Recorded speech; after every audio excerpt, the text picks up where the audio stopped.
సభ్యులు నాగేశ్వరరావు గారు, జిల్లా కలెక్టర్ గారు, స్వచ్ఛ ఆంధ్రప్రదేశ్ చైర్మన్ పట్టాభి గారు, ఈ కార్యక్రమానికి చేసినటువంటి కందుకూరుకు సంబంధించిన ప్రముఖులందరికీ, అదే మరి ఈ కార్యక్రమంలో భాగస్వాములు అవుతున్నటువంటి విద్యార్థులందరికీ పేరు పేరున మనస్ఫూర్తిగా నమస్కారాలు, అభినందనలు, శుభాభినందనలు.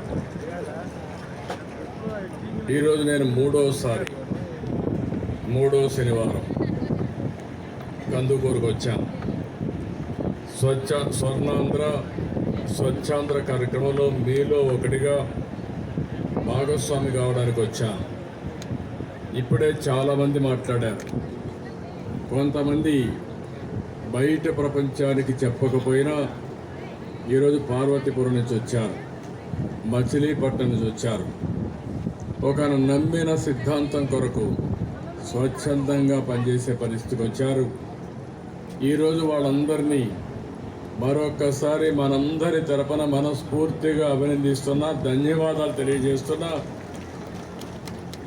ఈరోజు సమాజం కోసం ప్రతి ఒక్కరి బాధ్యతగా మనం పనిచేయాల్సిన అవసరం ఉంది.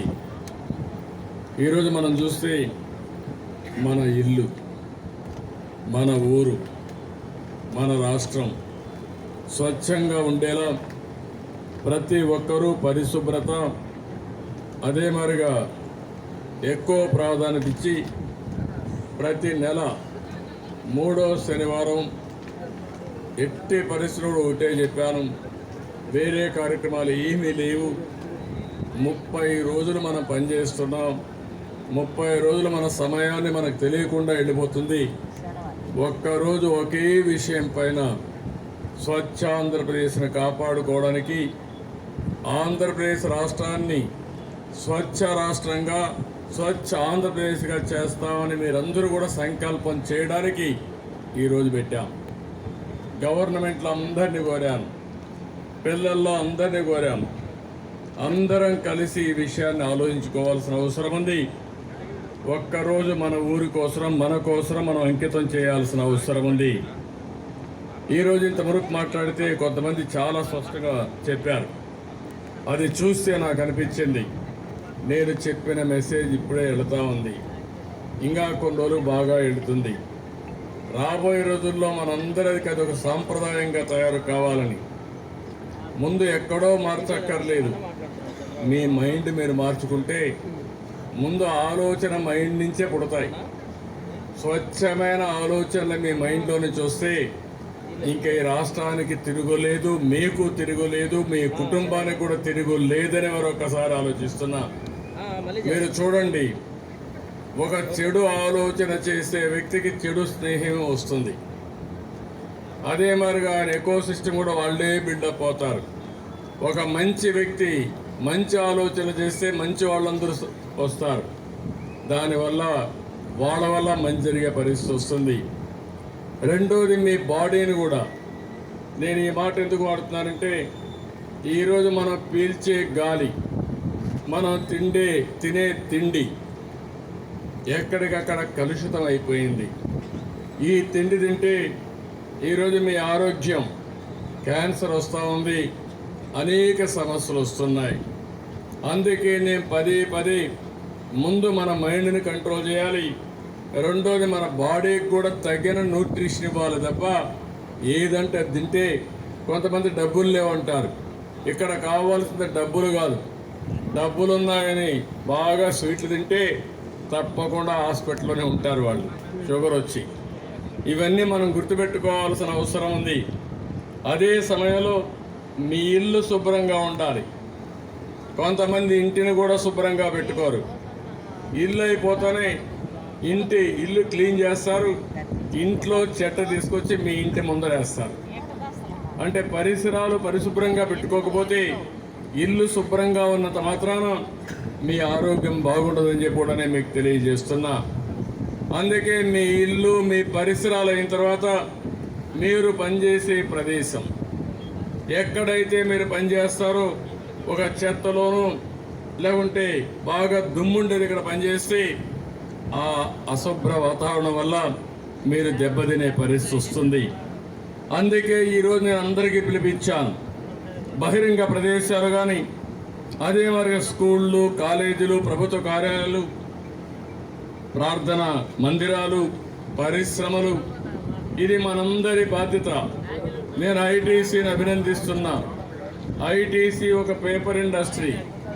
ఈరోజు ఒక పేపర్ ఇండస్ట్రీ ఐటీసీ రాష్ట్రం మొత్తం ఈ పేపర్ని రీసైకిల్ చేయడానికి మీరు పాత పుస్తకాలు ఇస్తే కొత్త పుస్తకాలు మీకు ఇస్తున్నారు. మీరు ఆ పాత పుస్తకాలు కానీ ఇంట్లో పారేస్తే అది వృధా అయ్యే పరిస్థితి వస్తుంది. ఈరోజు దీనివల్ల 2 విధాలుగా లాభం. ఒకటి, ఆ పుస్తకాలు తెచ్చిచ్చిన విద్యార్థులకి కొత్త పుస్తకాలు వస్తాయి, డబ్బులు పెట్టి కొనే పని లేదు. రెండవది, మళ్ళీ చెట్లు నరికే పని లేదు. చెట్లు నరక్కపోతే ఆటోమేటిక్గా మనకు ఆక్సిజన్ ఇస్తాయి. ఇలాంటివన్నీ కూడా మనం గుర్తుపెట్టుకోవాల్సిన అవసరం ఉంది. నేను ఈరోజు ఒకటే అంటున్నాను, ఇది నేనేదో బలవంతం చేస్తున్నానని కాదు. నేను ఒక ముఖ్యమంత్రిగా ప్రజాహితం కోసం ఆలోచిస్తున్నాను, భావితరాల భవిష్యత్తు కోసం ఆలోచిస్తున్నాను. అందుకే స్వచ్ఛ ఆంధ్రప్రదేశ్ అనేది ప్రతి ఒక్కరి భాగస్వామ్యం ఉండాలి.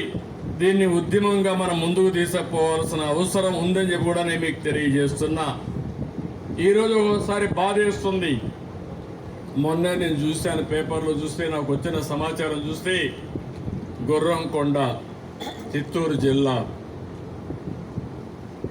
ఒక అతను ఒక అమ్మాయిని ప్రేమించానని, పెళ్లి చేసుకుంటానని బలవంతం చేసి తల్లిదండ్రులు ఆ అమ్మాయికి వేరే పెళ్లి నిశ్చయిస్తే తెల్లవారుజామున పోయి నాటకాలు ఆడి ఆ అమ్మాయిని మభ్యపెట్టి కడాన ఏం లేదన్న ఉద్దేశంతో ఏదో ఒకటి పెట్టుకొని ఆ అమ్మాయిని పొడి చేసే పరిస్థితికి వచ్చాడు.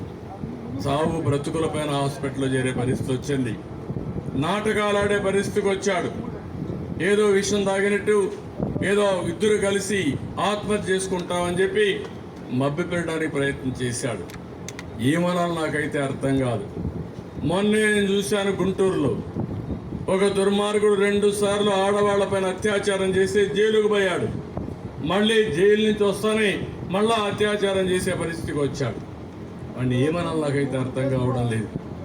ఇంకొక అతను నేను చూశాను, 6 సంవత్సరాల అమ్మాయిని 75 సంవత్సరాల వయసు ఉండే వ్యక్తి అత్యాచారం చేసే పరిస్థితికి వచ్చాడు, మానభంగం చేసే పరిస్థితికి వచ్చాడు. వీళ్ళు మనుషుల వలన, మానవ మృగాల వలన వీళ్ళని ఏ విధంగా ట్రీట్ చేయాలని అడుగుతున్నా. అందుకే నేను ఒక మాట చెప్పాను, ఈ ప్రభుత్వం నేరస్తుల పట్ల కఠినంగా ఉంటాం, గుండెల్లో రైళ్లు పరిగెత్తిచ్చే విధంగా ఉంటాం.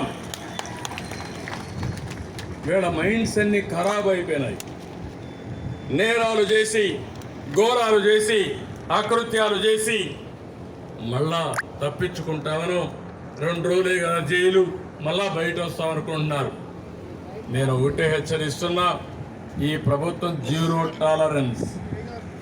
ఎవడైనా సరే ఆడబిడ్డలు జోలుకొచ్చిన, ఈ గడ్డ పైన నేరాలు చేయాలనుకున్నా అలాంటి వాళ్ళు మాత్రం ఎట్టి పరిస్థితుల్లో వదిలిపెట్టడం ప్రజాహితం కోసం అని మరొక్కసారి మీ అందరికీ విజ్ఞప్తి చేస్తున్నా. ఇలాంటి జరిగినప్పుడు అనిపిస్తుంది, ఏం చేయాలనో మీరు కూడా ఆలోచించుకోవాల్సిన అవసరం ఉంది. గంజాయి విపరీతంగా పెరిగింది, డ్రగ్స్ పెరిగాయి. ఈరోజు మీరు చూస్తున్నారు, ఒక విధంగా గంజాయి పైన యుద్ధమే చేస్తున్నాం. డేగా కన్నులు పెట్టాం. ఎవడైనా సరే గంజాయి తాగినా, గంజాయి ఉత్పత్తి చేసినా ఎట్టి పరిస్థితుల్లో ఈ ప్రభుత్వం ఉపేక్షించదు.